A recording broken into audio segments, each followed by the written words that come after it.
Emily, should we go ahead and get started and kick things off? Yeah, thanks, Kim, and welcome everyone. Thank you so much for joining us this afternoon. For those of you who I haven't had the chance to meet yet, my name is Emily West, and I'm the new Vice President of Skills, Talent, and Future of Work at the Greater Washington Partnership.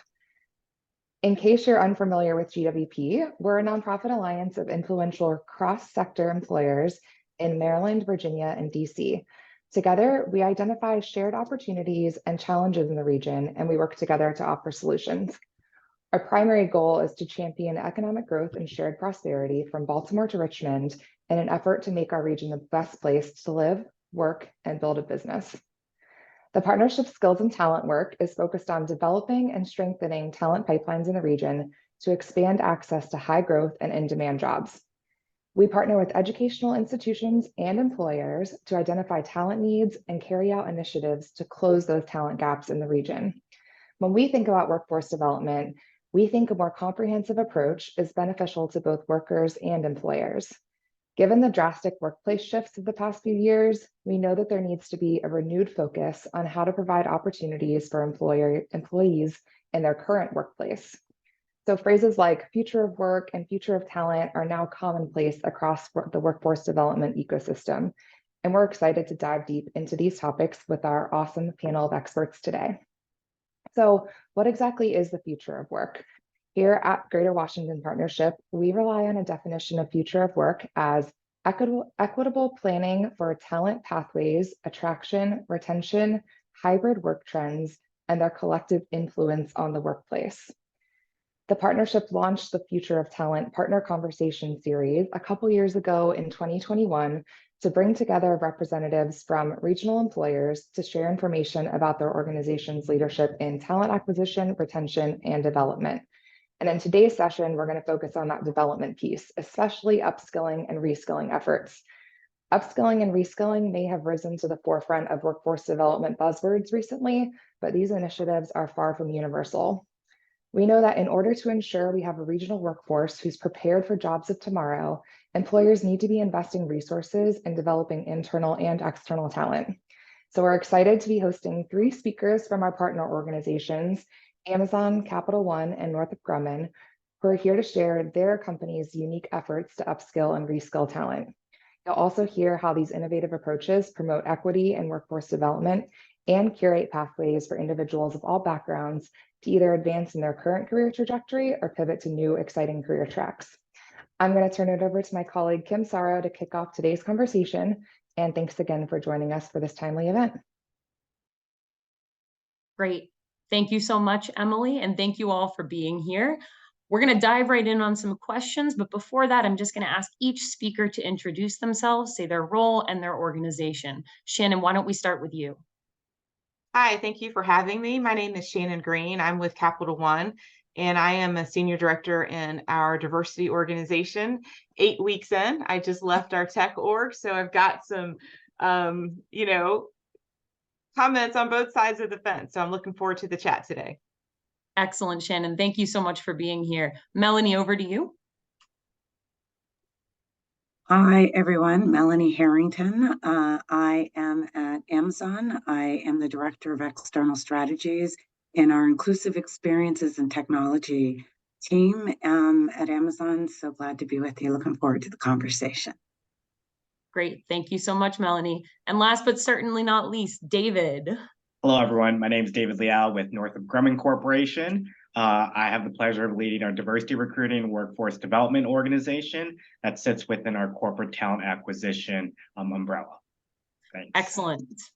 Well, thank you all so much for being here this afternoon. Excited to dive in on some upskilling and reskilling topics. So to start, this is going to be a question for all 3 of our panelists. As you think about talent gaps, both nationally and particularly in the region from Baltimore to Richmond, could you share why your organization has chosen to invest in upskilling and reskilling, and touch on a couple of the primary programs that are available to both internal and external talent? We're going to go in reverse order on this one. So David, why don't you start us off? Yeah, absolutely happy to. And thanks again to our partners and hosts here at GWP for bringing us all together. Really excited for this panel. To start with the why, I'll give some statistics real briefly. In spring 2021, 2.7 million students graduated from high school, a 14% decline from the peak in spring 2018. College enrollment in 2010 peaked at 21 million students. Since that time, 13 years ago, college enrollment has declined 9.8%. Rate of enrollment amongst new high school graduates into post-secondary education declined 7.3% year over year. And there's also, if you look at two-year institutions, been a significant shift in enrollment, a decrease of 13% to 8% of the overall college enrollment in that same time frame from 2010 to 2021. So you see a significant shift in post-secondary education and a downward trend amongst our population. If you look at the other side of it, in this era of digital transformation, the World Economic Forum estimates that currently 34% of current tasks are done by machine, and by 2027, that will increase by 25+%. The OECD estimates that 1.1 billion jobs around the world are liable to be radically transformed by technology in the next decade. And then finally, an estimate that 101 million people stand to benefit from a skills-first approach to talent management, potentially closing talent gaps around the world. So that's the why. Our supply continues to diminish of higher education enabled workforce, and our demand of reskilling and reskilled jobs continues to grow. Specific to us as a company here in Northrop Grumman, we're fortunate to have a really strong, inclusive, and diverse workforce. And we recognize that as our world continues to evolve, we have to enable our workforce to evolve as well. And that's why talent management and talent development is so critical to us, especially upskilling and reskilling. The most ubiquitous program that we have is our education assistance program, our EdAssist program. Not only do we provide the opportunity for our employees to go back to school, whether or not that's to get, degrees, certifications, or just coursework, we also oftentimes have customized curriculum to enable them to learn the skill sets that we need specifically in this organization. We also enable a cohort learning model with a number of our universities that we partner with, especially in those skill sets that we especially need, including degrees and certifications in systems engineering and airworthiness as a couple of examples. Internally, we also provide a learning platform that pulls learning materials from many different sources, including Coursera, LinkedIn Learning, Blue Ocean Brain, that teaches not just the technical skills, but also the soft skills that we need for our employees and our leaders within this organization.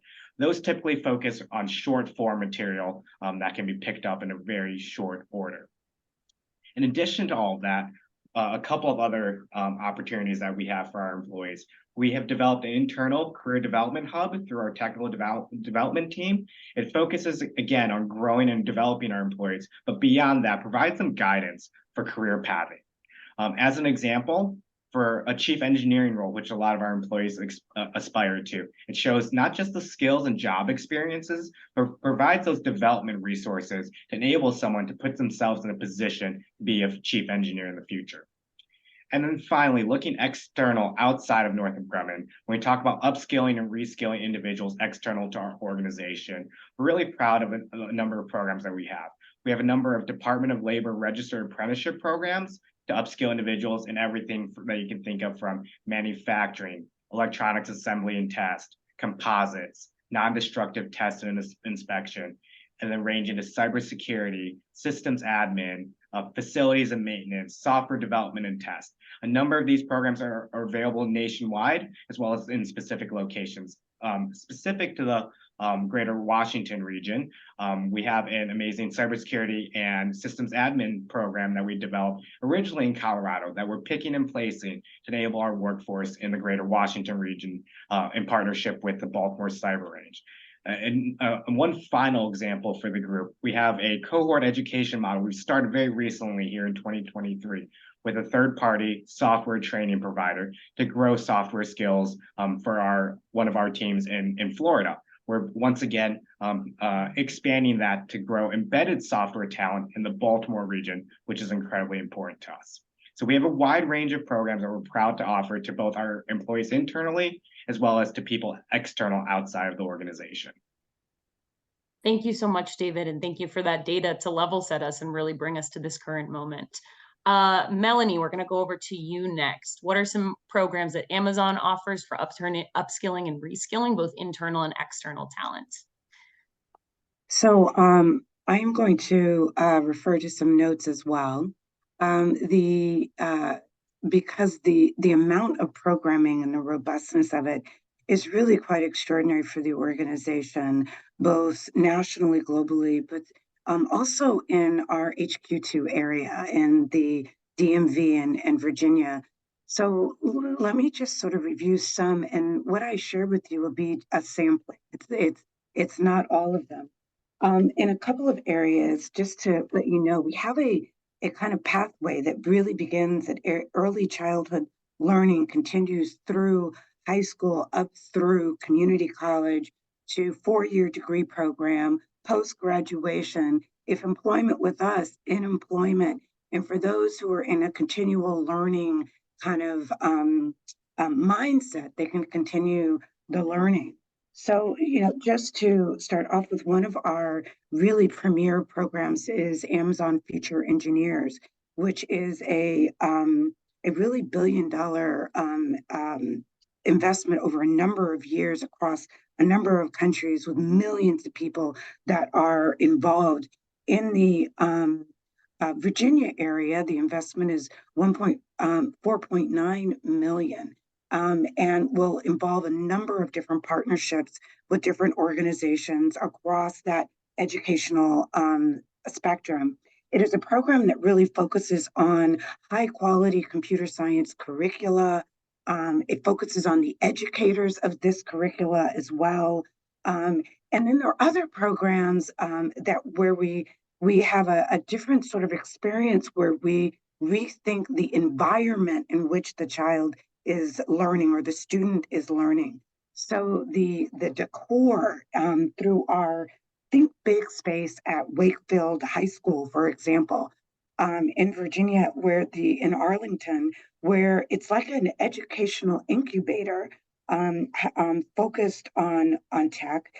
This particular school is very diverse. So where 70% of the student population are represented of Black, Latino, Latinx, and Asian American students. And so they have this really expansive experience in these tech spaces.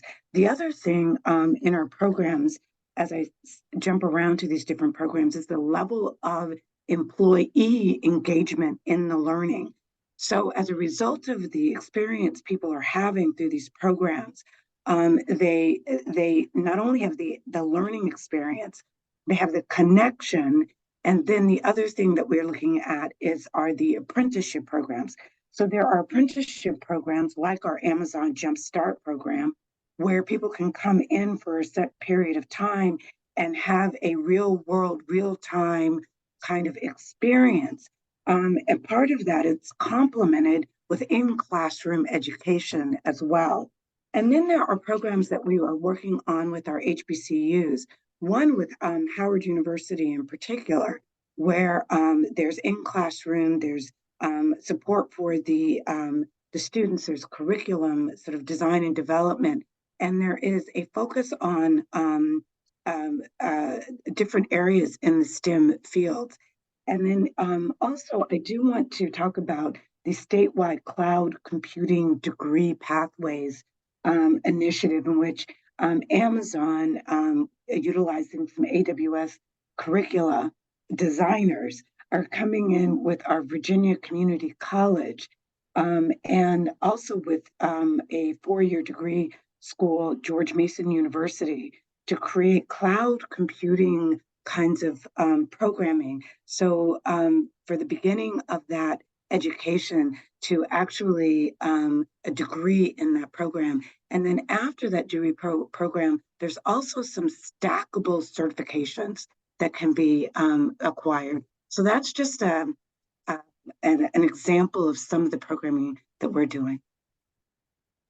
Great. Thank you so much, Melanie. And I should have mentioned this earlier, but if anyone has questions, feel free to drop them in the chat. If it makes sense for us to weave them through the conversation that we're having now, I'll go ahead and ask them, or we'll put a pin in them and come back to them later. So finally, Shannon, over to you. When you think about talent gaps, why is Capital One investing in upskilling and reskilling? And what are some of your primary programs available to employees and external talent? Yeah, thank you for the question. I think that, first and foremost, we really just have to recognize the speed at which the world is changing. And I think that it is incumbent upon companies, obviously, in order to be successful, to really enable their internal employees to stay up to date with information, just in general, on how the world is moving. And I also think that, the statistics that were shared are very telling, right, in terms of where the world is going. Another element that I would add to that is really just thinking about, we know that employees stay longer when they feel invested in. And so I think that's kind of the underpinning of our philosophy, is just the retention and the engagement, along with the ability to learn and transform to help the organization move forward. So internally, we do a lot of things that are very similar to what we've shared before. We do have tuition reimbursement. We actually have prepaid tuition anyway. The goal is to inspire and support associates in continuing their educational goals. So we absolutely have that. We certainly have the relationships with Coursera and Udemy and things of that nature, where you can go out and self-serve. We also have an internally built tech college where you can create, they call learning paths or learning hives, that kind of guide you through a set of experiences to learn a new skill. And then even recently, we have introduced a teach back model, where if we send someone to an AWS reInvent or some sort of large conference, what do we do with that information? And we inspire them to come back and do a teach back model of all the things that they were exposed to and the things that they learned. We also do a leadership lighthouse, and leadership lighthouse is really just really senior leaders in the organization sharing something that they are passionate about, or either a hard skill that they are able to teach. And really, that's open to so many employees as well. I think that one's for people leaders. But the point is, we're also trying to build this culture where we can all learn from each other and share lessons from senior leaders. And then we also have Invest in Yourself Day, which has proven to be a huge hit. But really, it's a dedicated approach to learning and development, without feeling like you have to, spend your weekends in a library or something of that nature. But it's one Friday a month, where the goal is to minimize meetings to the extent possible and really focus on your own development, so that you can utilize some of the other tools that I just shared. So that's kind of the internal piece. Externally, we've got some partnerships in the area, particularly in this area. One that I'm super proud of is our relationship with Year Up. Year Up is an organization that the target market is kind of young adults. We provide them professional training and experiences. We partner very closely with Woodbridge Year Up location, and they partner with the Northern Virginia Community College system. And it's a series of training and classroom style training that they learn at Year Up, and then they come in for an internship at Capital One. At the end of that internship, the goal then is to enable them to basically apply and get the same job that they interned in. So really excited about Year Up. We also do a campus rotational program. And what I love about the campus rotational program is how it has expanded across many of our different job families. So not just tech, but we have it in finance, and we have it in analyst.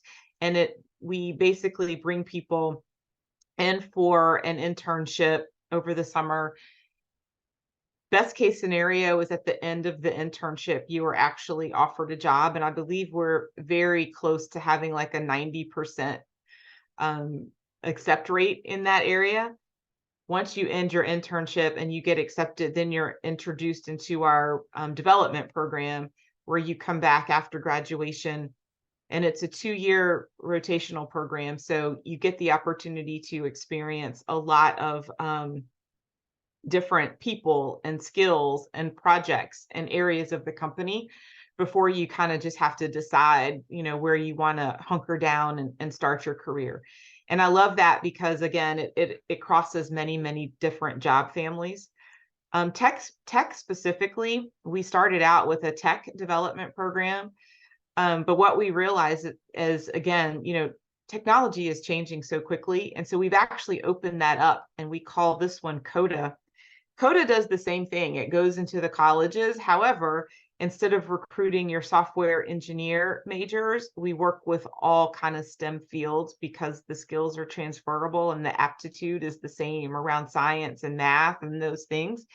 And so then to get into CODA, you apply, but then we teach you the software engineering. And then at that point, you enter into the technology development program. And that one has proven to be very successful. There's one that I really love and I forgot to mention, so we're going to jump back to internal real quickly. And this one is called CFAM. It's Customer Facing Associate Mobility.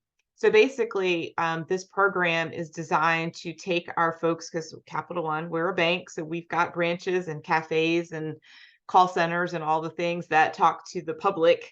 So we take associates through a very rigorous application and interview process. But we recruit from those areas, the cafes, the branches, the call centers, et cetera. And then we have developed a curriculum that helps them kind of get that mobility into some of our more professional, or I guess non-customer facing roles, like some junior level tech skills, some analyst skills, project management, and risk management. And so that has proven to be very successful too. So it really underscores our commitment to not only internal mobility, but just helping young adults and the community and college really get into the professional hiring pipeline to help keep those pipelines moving forward. Excellent. Thank you so much, Shannon. Much appreciated. Transitioning into another question for all three of our panelists, each of you sit in different positions that are related to diversity, equity, and inclusion at your respective organizations. So I'd love for you to share how upskilling and reskilling are tied to your company's DEI goals and progress that has been made to date. We'll go a little out of order here. Melanie, can you chime in first? Definitely.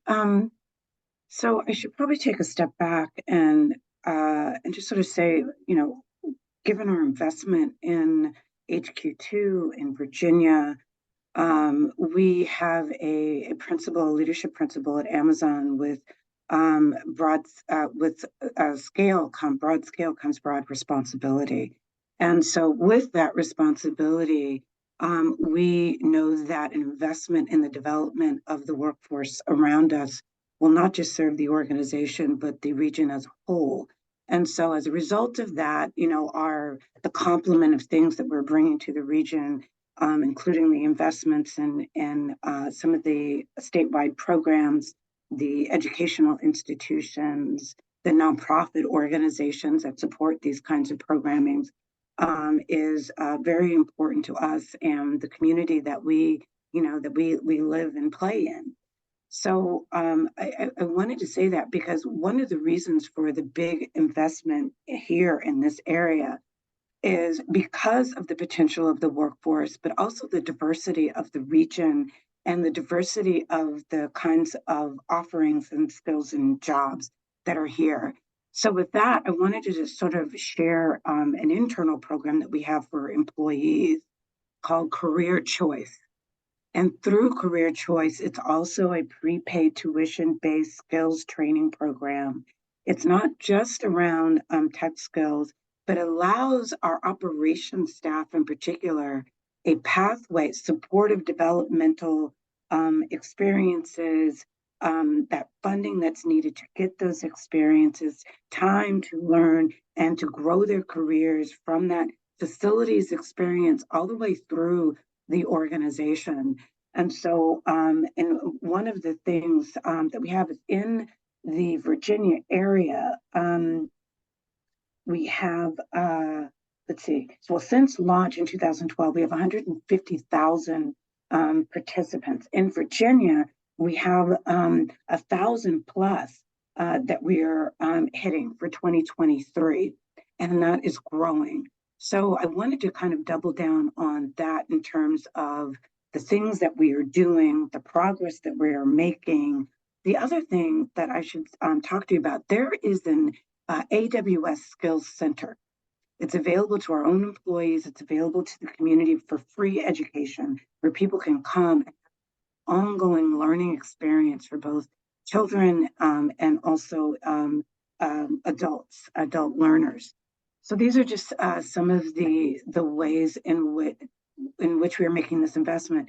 But this investment serves our DEI objectives and priorities, that you have to make investments from stem to stern. I think, is that a boat reference? In order to really see the outcomes that you want to see. And so by making these investments in the development of the students from early childhood to postgraduate education, you also see the investment in your diversity, equity goals as an organization. And ultimately what you see in terms of the inclusion, both in the community and in the experience you want to see in your workplace. It all is a part of a cyclical process that we are committed to at Amazon. Great, thank you so much. David, over to you. How does Northrop's upskilling and reskilling initiatives, how do they tie into your organization's DEI goals? Yeah, absolutely. And to your question, Kim, I don't necessarily sit in our DE&I organization or that sits within our global corporate responsibility team. We have a really close connection between where I sit in corporate talent acquisition and our GCR team. And it's good to see some of our GCR colleagues on the call, so appreciate that. So I think we all understand why having a diverse and inclusive workforce is absolutely critical to our organizations. It not only inspires innovation, it drives productivity, it produces superior business results, and most importantly, it's the right thing to do and aligns to our company's values. If you look internal to our organization, upskilling and reskilling initiatives allow us to continue to develop and grow the people that have been in our organization within our internal workforce. These additional skills that they learn and gain really allow them to become more well-rounded individuals. It oftentimes allows them to move into different roles, moved into leadership positions, but they still retain the knowledge and background of their past experiences and roles. This is truly what allows us to build some of the world's most complex systems. And then additionally, it allows us to build this increasingly inclusive culture of belonging that we strive for here in the organization. As you look externally, once again, looking at demographics, especially as you compare two-year institutions to four-year institutions, they vary really significantly. Two-year institutions have higher percentages of underrepresented populations in higher education when you compare it to four-year institutions. Therefore, there's always been a really big focus on four-year institutions, but we continue to have a really strong focus on two-year institutions as well. Not just recruiting and helping them with curriculum development, but also philanthropic giving there, but also focusing a lot of our upskilling initiatives and partnerships with our two-year institutions that have a wider range of diversity. We also have a lot of our initiatives focused and targeted towards our service members, our veterans, and our military spouses, which gives us an additional layer of diversity. We're really proud as an organization to have a population that's over 20% of self-identified veterans. And then similar to what Melanie mentioned, and she's touched on, it's really important to understand that we cannot start building a diverse and inclusive workforce at the college level. It really starts at, at the middle school and even younger than that. And really, we're really proud through our philanthropic giving that we have a number of grants and gifts that support the K through 12 population, especially in STEM. Such as our Northrop Grumman Foundation Teachers Academy, our support of both Space Camp and Math Counts, as well as our support of Cyber Patriot. In terms of results, Kim, to your question, we continue to be really proud to be an industry leader in a diverse and inclusive workforce with a culture and sense of belonging. Great, thank you so much. Shannon, over to you. Yeah, so very similar story to tell. I think one of the things that, we can all kind of see is as you get deeper into the organization, your diversity tends to expand, and as you go up, your diversity tends to shrink. And so what I love about our programs is that, number one, they're open to all. So that's kind of first and foremost. Our tools are available for everyone. The tuition reimbursement is available to everyone. And we've even taken some time, like even for call center folks who can't just, step away and read a book, they have, hours that they are allotted to take advantage of these tools as well. And so that's super exciting. I also think that, again, one of the ones I'm really proud of is the CFAM, because it really just goes into the heart of the organization and seeks to pull people up and train them and teach them the different skills. And that has proven to be very successful as well. I think the other thing is really just thinking about, some of the comments that were made about starting early on. We've done a lot to kind of get into the middle schools as well with our coders program. And so we really try to address the leaky pipeline, right? And making sure that, we are sparking that interest very, very early on. So that we can get that excitement and stay present throughout the school year. And so I'm hopeful that over the years, obviously that's the long game. I'm hopeful that over the years that will prove to show some results in the Capital One space. And then, I think that as we look at organizations like Year Up, where we also have a significant amount of diversity and infusing them, with training into our organization, I think over time we will really start to see the results of that investment as well. Great, thank you so much. We're going to transition now into a couple of specific questions for panelists, but anyone can feel free to chime in. So Melanie, I've heard allusions to folks talking about training on the job. So I would love your perspective on what role on the job training plays in preparing employees for the workforce of tomorrow. I think it's really has to be integral to your entire kind of talent strategy. It certainly is when you think about it from a DEI standpoint, and it absolutely is from our standpoint as an inclusive experiences and technology team. So, one of the things I know that all of our organizations is talking about is this advent of, generative AI, but also just this development of technology that impacts everybody's work. So even if you aren't a coder, a builder, a technologist, roboticist, you're still affected by, or you have the potential to affect the products and customer experience for your organization. So with that in mind, as individual employees at all levels, there is a real encouragement to take advantage of all of the different learning opportunities. Fortunately for us at Amazon, I can't think of a course that you cannot get. There are at snippets, so short bites.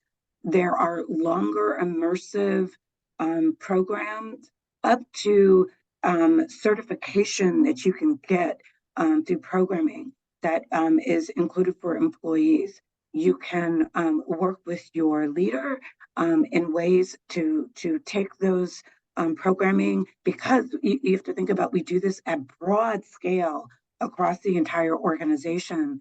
There are lots of virtual programming, on-demand education, in-person instruction, instructor-led programming.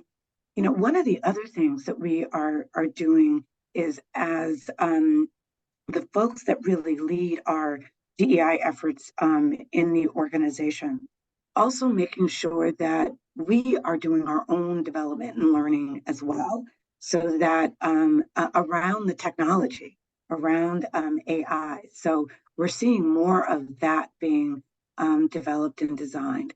So that is where we are headed and where we've been. And it's just included thousands and thousands.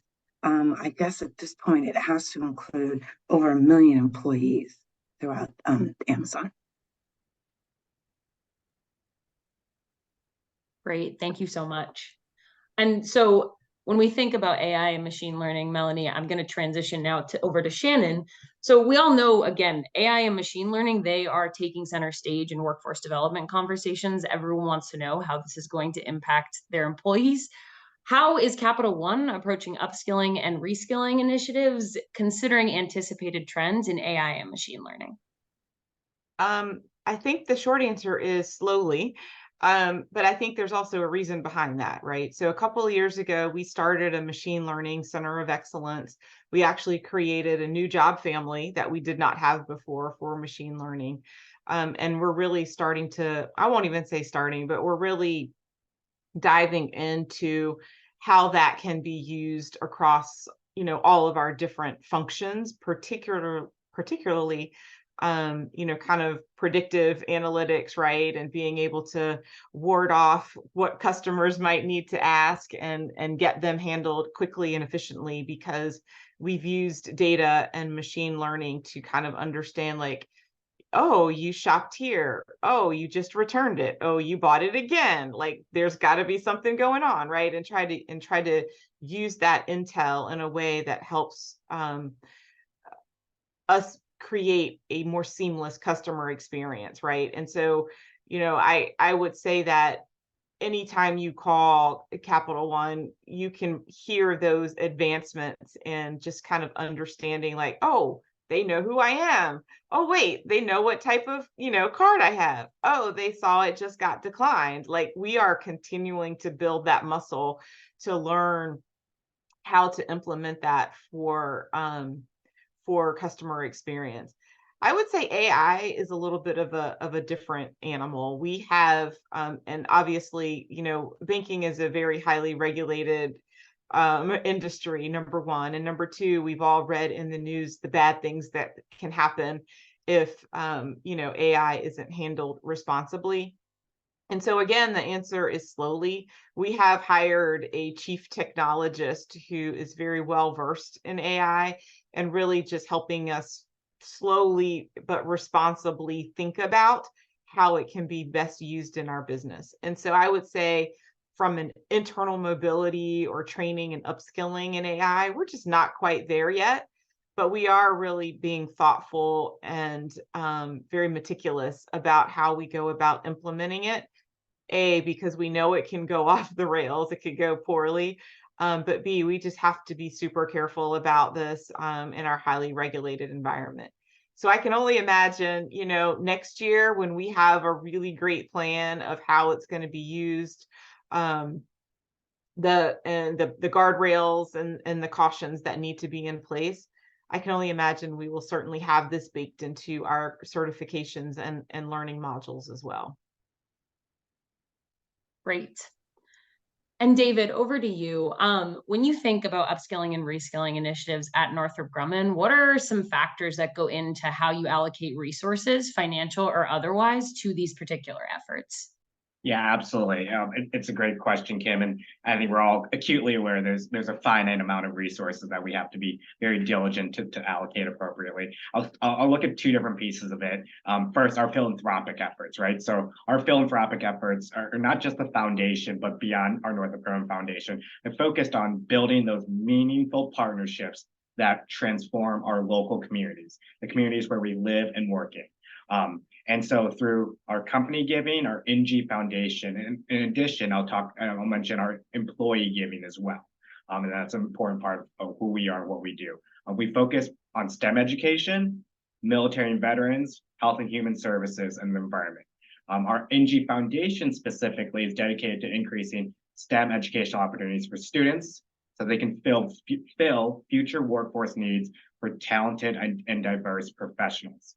And so I mentioned some of those programs previously, everything from Cyber Patriots, Space Camp, Math Counts, our NG Foundation Teachers Academy, it really aligns our education strategy, which is focused on supporting engineering and technology-based programs and initiatives, primarily, once again, focused on middle school through university students. And again, it's focused on increasing workforce readiness with an emphasis on diversity, equity, and inclusion. So that's how we think about philanthropic giving. For non-philanthropic giving, our focus still is on what will support our employees and our communities, but this has more of an eye towards how this enables our business and our business objectives. We recognize that our people are absolutely critical to the work that we do, and therefore we need to have this workforce that is diverse and inclusive and has the skills for the jobs of today, and we skill for the jobs of tomorrow. Oftentimes, it's through external organizations that we can find additional resources to support our efforts. As an example, some of our apprenticeship programs, the Department of Labor registered apprenticeship programs, we partner with both state as well as local organizations to find the funding to support the apprentices and pre-apprentices as they go through those programs. Excellent. Thank you so much, David. And you're touching a little bit on some of your partners, and I'd love to pull that thread a little bit, both with you and with some of our other panelists. What are some partners that are critical in your upskilling and reskilling initiatives, and what roles do education partners and community organizations play in these programs? I know you've touched on it a little bit, but can you go into some more detail? Yeah, absolutely. I'll be a little bit brief, but it's a great segue. So in terms of partners, educational institutions, right? Both 4-year and 2-year institutions, third-party training providers have proven to be absolutely critical. Talent developers and talent development organizations, workforce development organizations and boards, and then regional talent and regional impact organizations, as well as national ones. We look at educational institutions and third-party training providers. They tend to be the organizations that we partner with, and we partner them with our internal SMEs, so subject matter experts, oftentimes to provide the curriculum and as well as the actual delivery of the curriculum for upskilling and reskilling. We fortunately within our organization have amazing experts in their fields, and oftentimes they go back as adjunct faculty or professors of practice at various universities and community colleges. Community organizations, they're oftentimes, similar to GWP and pulling us together here. They're oftentimes the linchpins that really bring together the necessary stakeholders to talk about these really important issues to our regions and our communities. And they bring the right players to the table. Absolutely critical to the collective success of the region. And oftentimes the community organizations are the ones that can advocate for additional resources for our communities in our region. That's great. And Shannon, I know you've touched a little bit about some of your partnerships. You talked about Year Up. Can you delve into a couple more partners that are kind of linchpins in Capital One's upskilling and reskilling initiatives and the roles that education partners and community organizations play? Yes, very, very similar story. Year Up has definitely been a great one, particularly in the region that we're in right now. They're a national organization, but they have a hub in Northern Virginia. So we have a really great partnership there.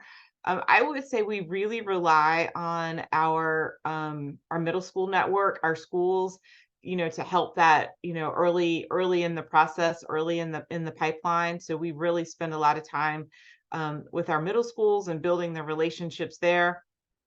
We worked with other organizations like, Black Wings and Rewriting the Code, just several that we are really just trying to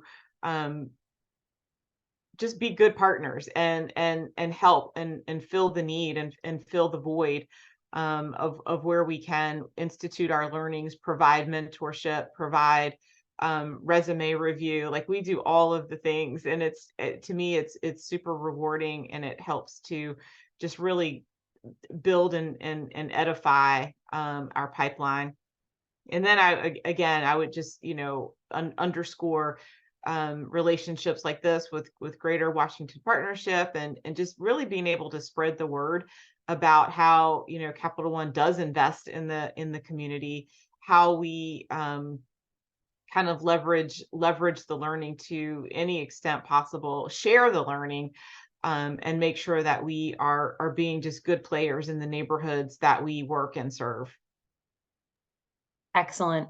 And Melanie, finally, when you think about Amazon, and I know you touched on the fact that Amazon invests resources in sort of this regional workforce development ecosystem, what are some key partners in that ecosystem that you all partner with, including education partners and community organizations? Just trying to think of some organizations that I may not have mentioned.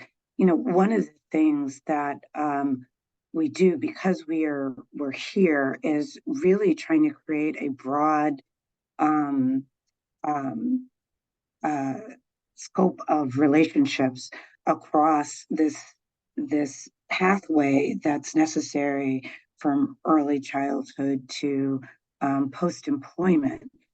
The other thing is, I think people, David and Shannon made a really good point that the organizations that convene us so that we are kind of collectively as employers making this broad investment, so we don't end up just poaching from one another, but we end up contributing to this the expansion of the pie of a really well developed workforce. And then there's some other places that I would like to double down on. So my colleagues have sent me some programs like CareerWise, ID Tech, which I just got to know recently.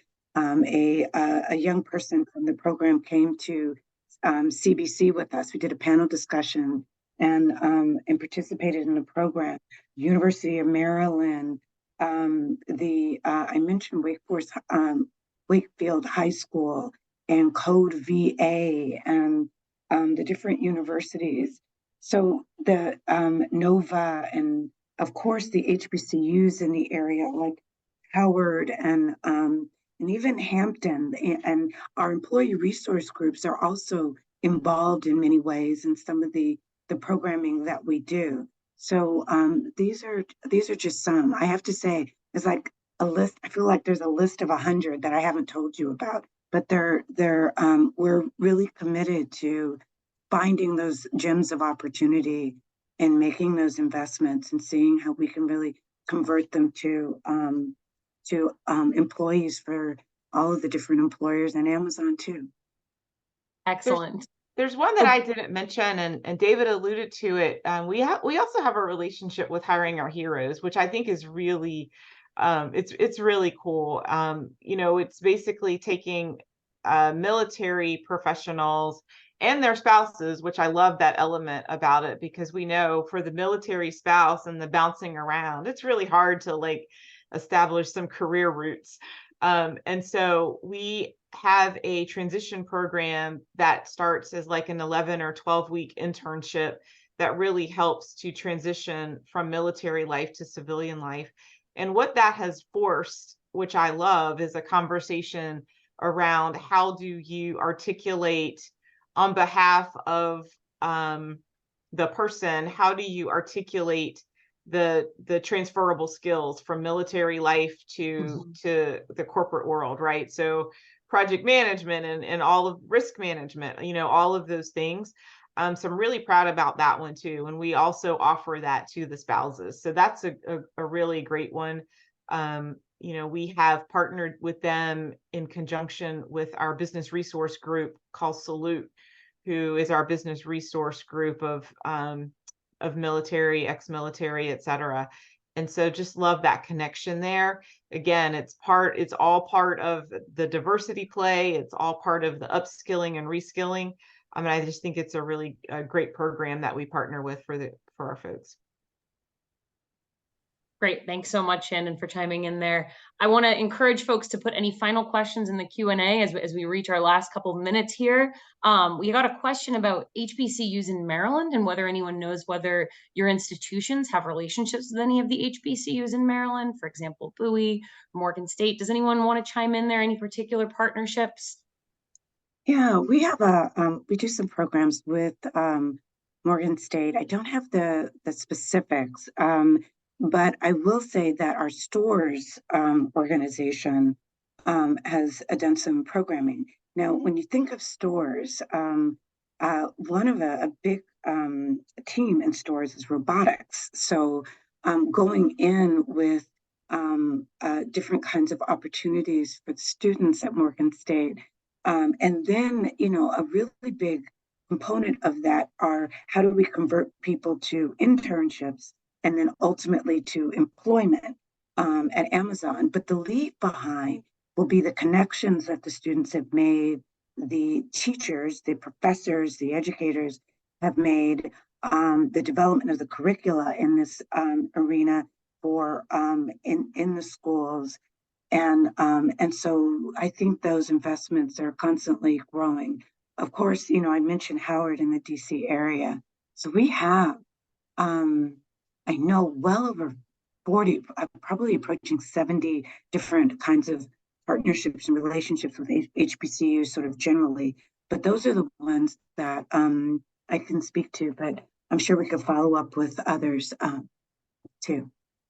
Yeah, for our HBCU schools, our impact schools are not in Maryland, but they're around. We've got Howard is one of our impact schools, and Delaware State University. So not too far from Maryland. Yeah, and I'll say for us, we have strong partnerships with Bowie State and Morgan State in Maryland, and similar as Melanie mentioned, at Howard University in Washington, D.C. as well. We're really proud that we hosted our 5th annual HBCU Invitational this past weekend, and shout out to Tammy Stevens, I think, who's on the call and over at Capital One now.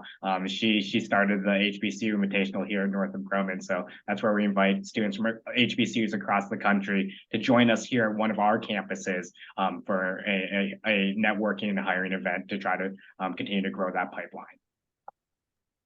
Great. Thanks so much, David. I'm seeing one more question, David, that I think is specific to you. I'm gonna take a pass at it, although I don't know some of these acronyms, so please bear with me. DOL, RAP apprenticeships in tech seem to be something that's less well known than traditional apprenticeships. How did Northrop get started with these? Yeah, no, it's thanks for the question. It oftentimes starts very locally, and I'll admit, me and my team, we don't build all these apprenticeships and various other programs. We really rely on the people within our business to understand their business need and develop those programs. We have amazing people that are very committed within organizations to building that workforce, and they oftentimes will usually starts with working with a third party, workforce investment board or regional convening that helps us understand who all the players are and how we get started to build something that fills a skills gap that we have. Great. Thank you so much. All right, we are in our last couple of minutes here, so I'm going to ask each panelist to give one takeaway they'd like the audience to leave with today. And just something to bear in mind is that, all 3 of you are from larger employers with a global footprint, but we do have some folks in our audience today who may be from smaller regional employers. So if there's one takeaway for those folks, for example, what's something that some key insights that you think they could learn from as they think about upskilling and reskilling initiatives? And I'll let whoever wants to chime in first on this one go ahead. I'll go first, and I'll answer the question maybe from a smaller organization that would be helpful, I think.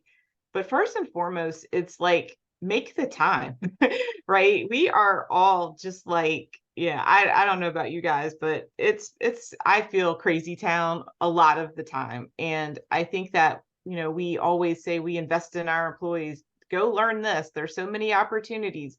But we never take anything off their plate. We never carve out any hours. And so I would just encourage you and leverage your influence, your people leaders. If you are a manager or a leader of people, just really make the time. And so I think that, something simple like we did with the Invest in Yourself Day, is a huge, huge lift. It's once a month. Most of the organization is really focused on learning something that day. That's when the leadership lighthouses talks are. We'll have several tech talks that day. I know we do a Techno Tuesdays. I mean, just make the time so that your employees can see that you are committed to their learning and their development. I'll go next. So, you know, one of the takeaways for me, or that I'd like to offer, is even as a small employer, thinking about the investment that you can make at different stages and pathways in the development. We too have a Veterans Military Affairs kind of program, and one of the things that struck me as you invest in that family, there is the children, the spouse, the person in the military. But if you think about the life cycle of that family and their development, what they need, this is the way maybe you can begin to think about the investment in development of your employees, right? And then the community. The other thing that I like to think about. Oh, sorry about that. This is the internal Amazon system. The other thing that I'd like for you to think about too, and that I think about, is oh, I just lost that thought. Oh, I can't believe it. Anyway, so I'll just leave it there, that it's so important to have that investment from and throughout the entire talent life cycle. And there's easy ways to do it. Oh, by pulling things off the shelf. So you don't have to make a big investment in those learning experiences. You can pull some things off the shelf that are really meaningful. Sorry about that. Love it. Thank you. Melanie, that's exactly what I was gonna say. It's especially if you can find some solutions that are off the shelf and you can just tailor to your workforce needs, it's going to be so much less labor intensive than building something from scratch. The one takeaway I'll say is it's not easy, but it's really necessary for our collective communities in our regions. I think working collectively together, we're able to upskill, and this will really enable our communities. And it's really going to help when businesses are making their decisions about where to base. So it's something that we all need for our regions. Excellent. Thank you so much, David. That's a great note to end on. Thank you, everyone, for attending today's discussion. We will follow up with some key learnings from today's conversation, as well as a recording that if you want to share this out with anyone in your network. And please feel free to follow the Greater Washington Partnership on social, as well as obviously the organizations of our three amazing panelists to learn more about the great work that they're doing. But thank you all so much for attending today's conversation, and have a great rest of your day. Thanks.